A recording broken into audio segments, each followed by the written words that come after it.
নোয়াখালীর এই হাতিয়ার মানুষেরা কাঁকড়াকে ক্যামেরা বলে থাকে। আমি প্রথমে জানতাম না, আমি ক্যামেরা বলতে শুধু এই ক্যামেরাকেই মনে করতাম। এভাবে ডাকা হয় একজনকে একজন শেষ মেরে। ও সুন্দর তো। বেচারাম দাস। ও আপনার নাম অর্থ তো জানি না এখনো। পেয়েছেন কাঁকড়া? দেখি এখনো পাওয়া যায় নাই। আবার হ্যাঁ, জোয়ার উঠে এসে গেছে। এই তো আপনার মেয়ে কাঁকড়া পায় না? আচ্ছা, মেয়ে কাঁকড়া। কাঁকড়াটার দাম 25 টাকা। এটা 25 টাকা, ছোট সেজন্য। ছোট ছোট ও বড় হইলে ধর না 50 টাকা হইতো, ও বা 100 টাকা। তাহলে মেয়ে কাঁকড়া আপনি পেয়েছেন আর আপনি পেয়েছেন, আপনি হচ্ছে অনেক বড়। প্রিয় দর্শক, আমি এখন মোহাম্মদ আলী চরের ভিতরেই আছি, বনের ভিতরে একেবারেই। এখন আমরা এই যে একটা গাছের মধ্যে আমরা বিশ্রাম নিচ্ছি, কারণ এখন জোয়ার অবস্থা, সব মাটি ডুবে গেছে। কিছুক্ষণ পর 1 ঘন্টার বা 1.5 ঘন্টা পর এই পানি আবার নেমে যাবে, তখন কাঁকড়ার গর্তগুলো দেখতে পাবো। এই যে কিছুক্ষণ, এই যে আমরা নৌকার থেকে নামার পরই কাঁকড়া ধরা শুরু করেছে। তারপরে একজন এক জায়গায় ছুটে গেছে, কাউকে ধরা যাচ্ছিল না, আমি একাই পড়ে গেছি বনের ভিতরে। তারপরে এই কাকু ছিল, কাকুর পিছনে দৌড়িয়েছি, কারণ একজনের পিছনে দৌড়াতে হবে। সবাইকে যদি ধরতে যাই তাহলে আর পাওয়া যাবে না, নিজে একাই হারিয়ে যাব বনে। অনেকে অনেক জায়গায় চলে গেছে, এখানে কয়েকজন আছি আমরা, এদের সঙ্গেই ছুটবো আজকে। আবার আপনাদেরকে আবারও শুভেচ্ছা জানাচ্ছি, সঙ্গে থাকবেন। তাদের এই যে কাঁকড়া ধরার যে পদ্ধতি সেটা দেখবেন। 1 ঘন্টা বিশ্রামের পর কিছুটা পানি কমেছে, তারপর আবার কাঁকড়া শিকারের শুরু। আমরা এবার প্রেমলাল কাকুর পিছনে ছুটবো। ঠ্যাং নাই।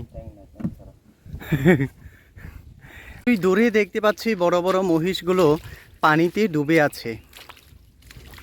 মহিষেরা সবচেয়ে বেশি পানি পছন্দ করে, তারা খাবার খাবে আর পানিতে ডুব দিবে। এই যে আমাকে দেখে ওরা উঠে যাচ্ছে, ওরা আবার মানুষকে ভয় পায় আর আমি মহিষকে ভয় পাই।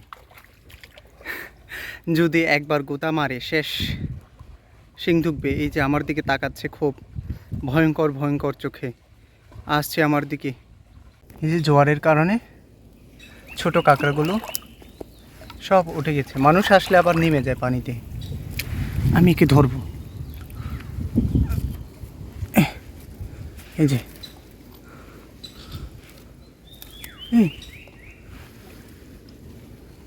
পানি নেই ধরতে, এই যে এটাকে ধরবো। এই এত উপরে উঠতে পারে গাছে?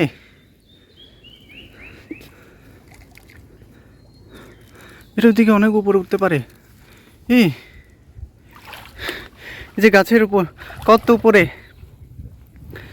জ্বরের কারণে কত উপরে উঠে গেছে।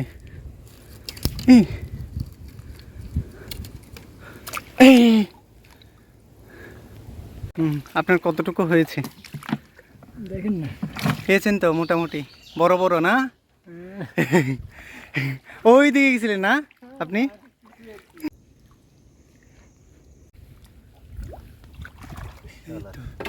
ঠ্যাং একটা, এই তারপরও এত রাগ।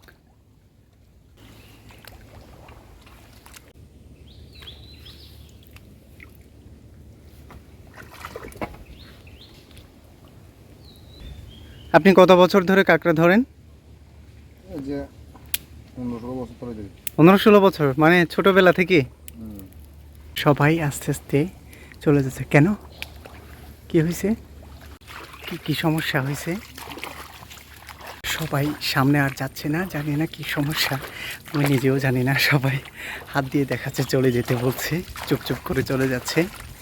আমি নিজেও জানি না কি সমস্যা আছে এখানে, কিছুক্ষণ পর জেনে নিব।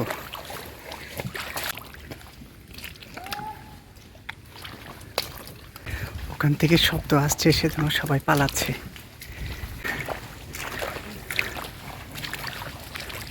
হয়তো বা এখানে নিষেধাজ্ঞা আছে, সেজন্য সবাই পালাচ্ছে আর আমিও পালাচ্ছি।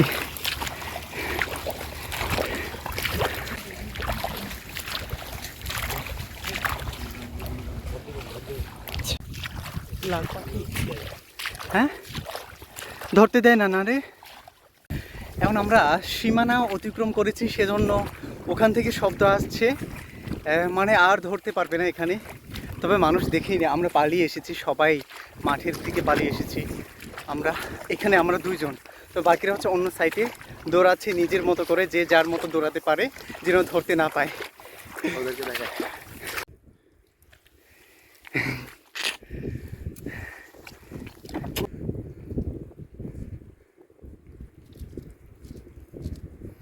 ওই জলদস্যুদের ঘর আছে ওখানে, ওরা পাহারা দেয়।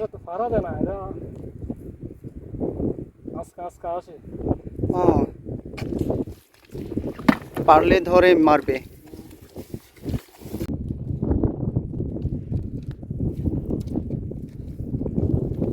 এই তো, খুব ছোট তো না।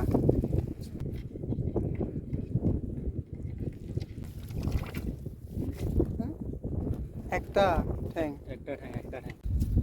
হ্যাঁ কামড় দিবে। হ্যাঁ, এটা দিয়ে ধর ধর, এই দাঁড়া নে। এই দুইটা রে, এই এটা বড়, আরেকটা আছে ওটাও নিবি। এটা অনেক বড় না? এটা কয় টাকা হবে রে? 150 টাকা হবে মনে হয় না? ওরা যে বলে ভাঙ্গিস না, তোর কত রাগি দেখ, অনেক বড়। এই তো বস্তা, আমি ধরি, ভাঙিস না। হ্যাঁ, ভাঙিস না। হ্যাঁ, আমি আরেকটা ধর। ও, আমি তো ভাবছি গর্তের মধ্যে ঢুকে গেছে। এরা স্বামী স্ত্রী ছিল রে। হ্যাঁ, এটা ছোট, এটা বড়। ভিজাস না, মাটি সহ। এই তো, এতক্ষণে অনেক বড় পাইছস। হ্যাঁ, দুইটা। আমার বন্ধু নির্মল বের করছে এখন কাঁকড়া। এই কত রাগ না রে, ধরে আছে। বস্তার মধ্যে দিয়ে দে, সরাসরি ছেড়ে দিবে। তুই মাটিতে ছেড়ে দে, মাটিতে ফেলে দে, ছেড়ে যাবে। মাটিতে রাখ, ভাঙবে। এই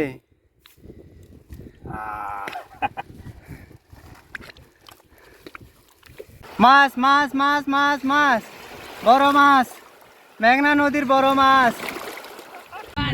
একে একে সবাই চলে এসেছে আস্তে আস্তে করে। এখন বাজে 4টা। সবাই এখন এসে ভাত খাবে, গোসল করবে। এখন সবাই কথা বলছে, কারণ কার অভিজ্ঞতা কেমন। আজকে একটি সমস্যা হচ্ছে, তারা কাঁকড়া ধরতে ধরতে সীমানা পার হয়ে অন্য সীমানায় চলে গিয়েছিল, সেজন্য ওখান থেকে তারা খেয়েছিল। আমরাও পালিয়ে এসেছিলাম, খুব ভয় পেয়েছিলাম, ধরে রাখলেই তো আবার জরিমানা দিতে হবে। আর এখানে কাঁকড়া ধরতে যাওয়ার চেয়ে যখন ফিরে আসে কাঁকড়া বহন করে, আর নৌকাটা তখন ভাটার কারণে অনেক দূরে চলে যায়, তখন আস্তে আস্তে অনেক সময় লেগে যায়, আর মাঠটাও অনেক দূর হয়ে যায়, যে নৌকার চোখে দেখা যায় কিন্তু পৌঁছানো যায় না সহজে। তো এইটাই সবচেয়ে কঠিন বিষয় ছিল। আর এখানকার একটি কথা হচ্ছে, নোয়াখালীর এই হাতিয়ার মানুষেরা কাঁকড়াকে ক্যামেরা বলে থাকে। আমি প্রথমে জানতাম না, আমি ক্যামেরা বলতে শুধু এই ক্যামেরাকেই মনে করতাম। এই যে এই নতুন ভাষা, কয়েকটি নতুন ভাষা শিখেছি এখানে এসে। আসলে বাংলাদেশের বিভিন্ন অঞ্চলে আঞ্চলিক কথা, আঞ্চলিক ভাষা অন্যরকম, এক একটা দিকে এক একটা ভিন্ন, এবং সেই ভিন্নতাই খুব সুন্দর।